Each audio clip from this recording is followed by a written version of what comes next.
Hello everyone, and welcome to the Polettirosa Homestead. Things are really happening in the greenhouse. I'm really excited. I've done some planting outside. Weather's been beautiful today. It's kind of on the raining side. You can always tell. I wake up in the morning, I look at my hair and I say, okay, I know what kind of day we're going to have, and I bet a bunch of you have that problem. But today I need to start doing some of my Swiss chard. So I thought I'd bring you along. I'm finding I've got some ants in here. So I've done some research, and I found out that with ants, you could put some cayenne pepper or some cinnamon. So let's get to it and let's harvest some Swiss chard. I'll be back in a moment. So welcome back. So with Swiss chard is a leafy green vegetable. It has a lot of nutrients in it. My husband just loves Swiss chard. As far as I know, there's probably many different varieties. The ones we grow here is the 5-star silver best. And what that is it comes in a couple different colors. You've got your light green. You've got kind of like your orange color, and then you've got your deep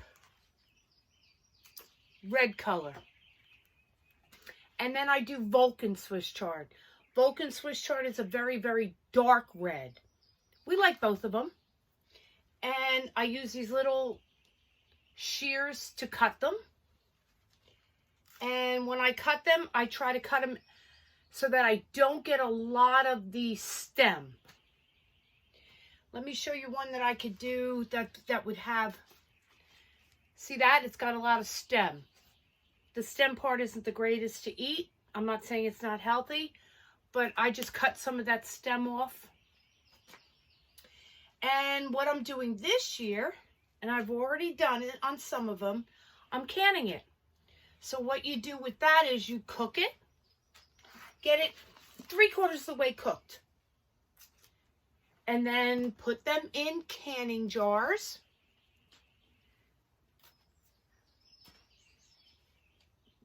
And then from there, you turn around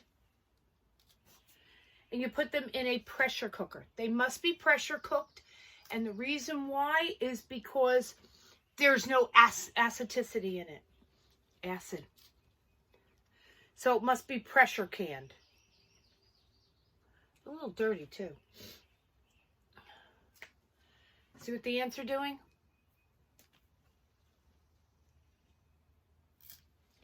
So what I do when I bring them inside, they have a lot of like little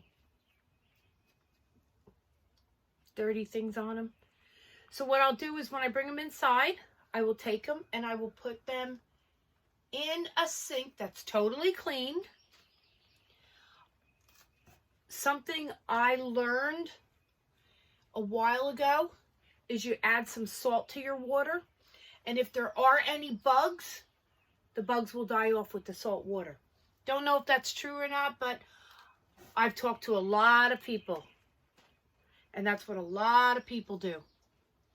I think I'm starting to get, because I've harvested 5 times maybe in this bed, so I get it. It's getting to be a point where I'm not getting as much Swiss chard as I used to get. Because with Swiss chard, you cut off the leaves and it will grow back more and grow back more. But it does come to be a point where it's done. I don't know if that's quite at this point yet. So what I'll do is I'll just leave it here and see how much grows back. And since my husband loves Swiss chard, and this is the first time canning Swiss chard. Oh, in here. You can't see it, but it's almost a white color. It's real, real, real light. And you can hear the water's coming down now. The rain.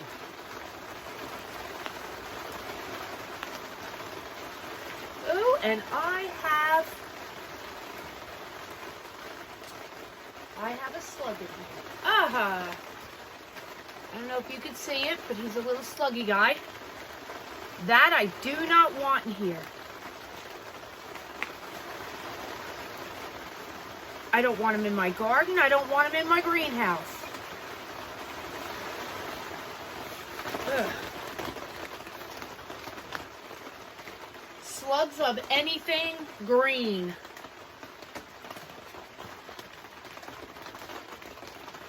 So what have I done? I have put my loofah outside, which was in my last video,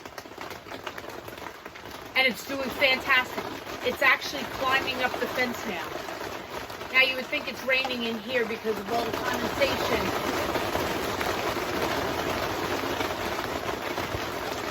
See, I love the greenhouse because it could be raining outside and I'm dry.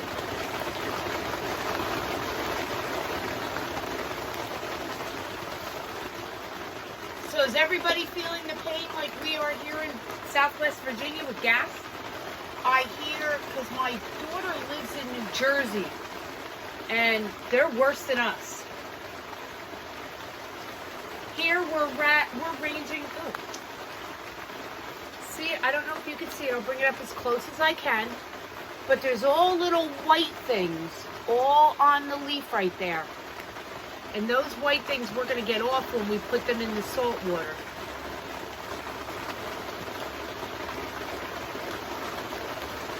Our gas here is, I think, $4.24 a gallon. It's really bad. Another thing I want to tell you, and it's getting awful loud.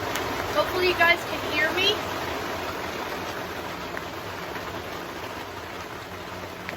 Hopefully soon the rain will subside a little bit. But something for you guys in case you don't know that I was told recently to pass it on to anybody who watches my YouTube channel. If you're in desperate need of baby formula,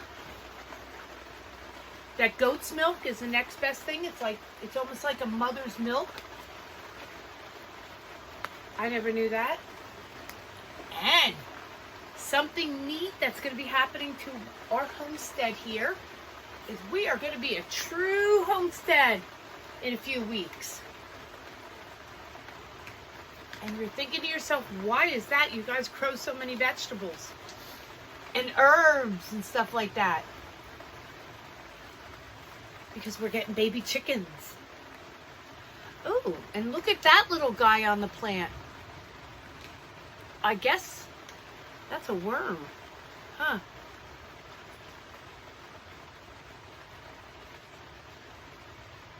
Or is that a baby slug? I don't know. Ugh. Don't want that in there. Yes, we are getting baby chicks.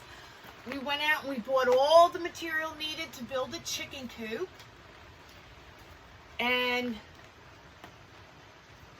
I said to my husband, listen, you built this cattle panel greenhouse just by watching a video. Well, we built it together, but he did a lot of the work.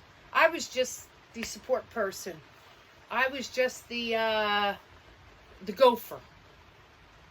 If you could do this cattle panel greenhouse as good as you did it, you should be able to build a chicken coop. My husband's he could do just about anything. He's just so talented. So he agreed. He said it's something I've always wanted and always have talked about it. So we're going to build a chicken coop and have some chickens. We are not going to do broilers. Honestly, I don't know if I could kill them.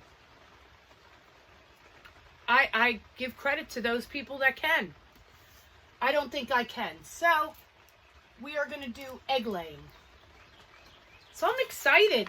And when I get them, I think we're going to get 6. I think we agreed upon. I am going to have you guys name one of them for me. The other ones I've already thought of. And yes, I am strange. I have to name my chickens. But I thought maybe you guys can go name a chicken for me. So I'm all excited, and see, the rain's almost stopped here. What I did, and you could see above me, I went and got sheets that are not used anymore. And I put them on 3/4, well, not even 3/4, maybe half of the top of the greenhouse on top. And what's nice is when it does rain, the little spot that's not covered, the water comes down. This spot, the sheets hold a lot of the rain, so I don't get wet. I could get a shade cloth, but I do my best to save as much money as I can, and I had these sheets, so that's what we use. So let me get done cutting all this, and we'll be back.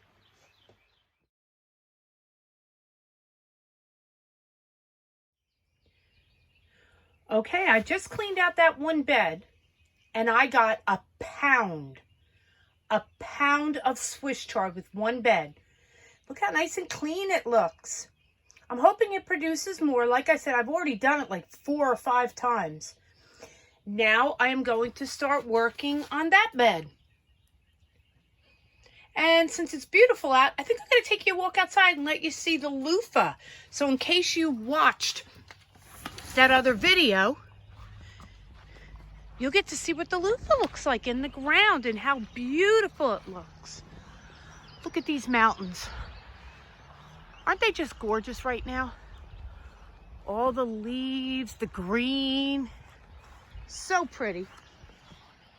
Okay, here we go. Here is one of the loofahs. Now what I'm going to do, here is some beets that I got planted. And then look at this loofah. Look at that, it's already climbing. Now in between here, I've changed my mind on what I'm doing. All in here, I am going to put peppers. And then here's another loofah. That one's climbing too. Then I'm going to do more peppers. Then there's another loofah. And the reason why I decided to do peppers here is, I don't know if you could see it, but look at my gate. It is all bent out of shape. And the reason being is because last year, I think it was a raccoon that climbed the fence to get the corn and got a lot of my corn. So I'm not happy about that. So I'm going to plant peppers here, and they don't like peppers. And there's another loofah. And then there's a loofah. Now, all along, see the little holes that are going along? All the way up the garden is beans. Do you see these holes right there? They're all corn. In these tubs right there, the orange one and the other pink one, I planted 3 eggplant seeds. That's our new vegetable this year, is we are going to try eggplant. And then on the outside right there, or middle part, you could see I've got my onions, my potatoes, and then after that, in the far back right there, is all my garlic. In between the onions and the potatoes, I'm going to have my tomatoes. Okay, well, that's it for now. I hope you enjoyed the video today. Please, please, please, I beg you, if you're watching this video and you like the content, please give me a thumbs up. If you haven't yet subscribed, I hope you do. That way you'll get to see the new chickies that are going to be coming. And you'll get to turn around and name one with me. Well, thanks again for visiting the Polettirosa Homestead, and I look forward to our next video. Bye-bye.